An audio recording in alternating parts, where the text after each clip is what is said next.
Namaste everyone.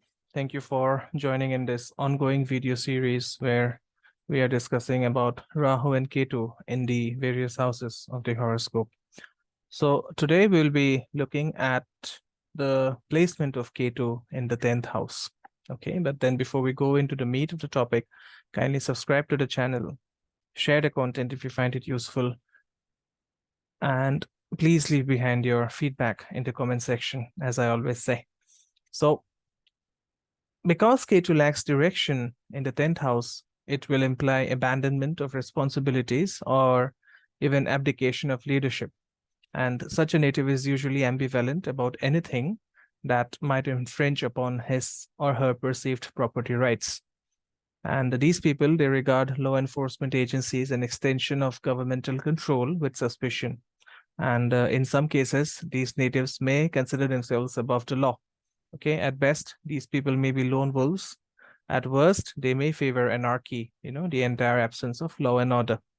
And seeing weakness in the social order, these people are ambivalent about being part of the system. He'll distance himself or they will distance themselves from the system or refuse to be held accountable.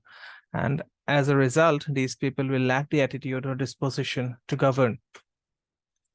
These natives will also display a strange ambivalence about their circumstances, whether rich or poor, famous or obscure, deified or demonized, and will go about their life with detachment in the world, but not of it. But despite many ups and downs in life, these people, they don't resent their fluctuating fortunes, but they remain willing to serve in whatever capacity that motivates them. Ketu in the 10th is second from the 9th. So these people, they may be guilty of dispersing or squandering their father's assets.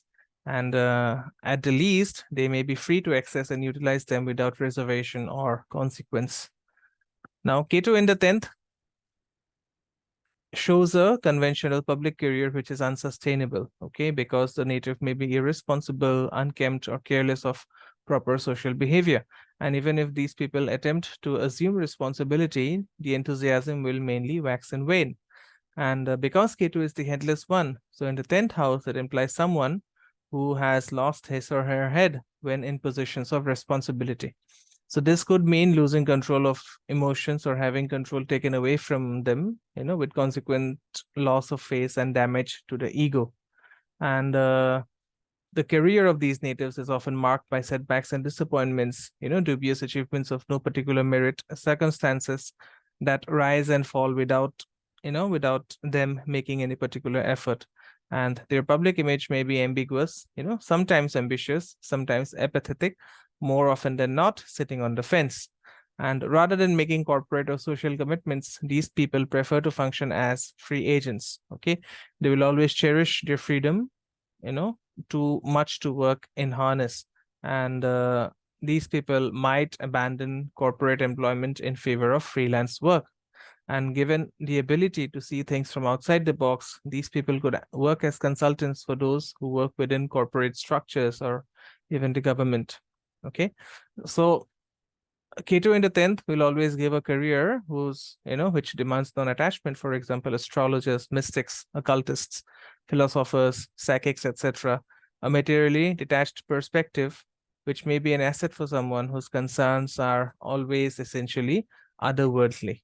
Okay, so another thing that I've seen with people having Ketu in the 10th house is that they will always take up more work than they can actually handle. And that can cause unnecessary delays, unnecessary deviation or unnecessary loss of concentration. But anyways, if you do have this placement, do let me know if you agree with this analysis. And I'll see you soon. In tomorrow's video, we will be discussing Rahu in the 11th house. So that's all from me in this video. I'll see you soon tomorrow. Namaste. Om Gurave Namaha.